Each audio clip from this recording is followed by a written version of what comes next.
শুক্রবার জুমার দিন দুপুর 12টা থেকে 2টার মধ্যে এই ছোট্ট দোয়াটি কেউ যদি 11 বার পাঠ করে, এরপরে সে আল্লাহর কাছে যা চাইবে আল্লাহ পাক তাকে তাই দান করবে।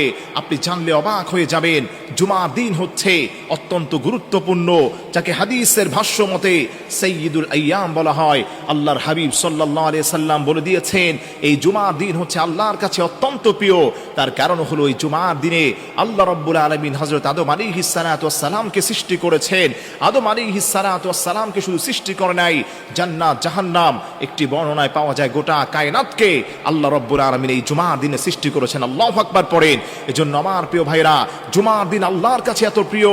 আল্লাহর হাবিব বলেন, এই জুমার দিনে কেউ যদি বেশি বেশি আল্লাহর কাছে দোয়া করতে পারে, আল্লাহ ওই গোলামের দোয়াগুলোকে কবুল করেন। এবং স্পেশালি যদি কিছু দোয়া পড়ে, কিছু নাম নিয়ে দোয়া করে, আল্লাহ তৎক্ষণাৎ ওই দোয়াকে কবুল করে নেন। মনে রাখবেন, শুক্রবার জুমার দিন দুপুর 12টা থেকে 2টার মধ্যে আপনি যদি এই দোয়াটাকে 11 বার পড়বেন, আপনি পড়বেন, ইয়া রাহিমাল মাসাকিন, ইয়া রাহিমাল মাসাকিন, ইয়া রাহিমাল মাসাকিন।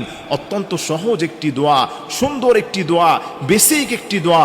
বাচ্চারাও এটা সুন্দরভাবে পড়তে পারে, আপনিও পড়তে পারবেন। আপনি 11 বার যদি আল্লাহর উপর ভরসা করে এটা পাঠ করতে পারেন, এরপরে আপনি আল্লাহর কাছে যা চাইবেন আল্লাহ পাক আপনাকে তাই দান করবেন।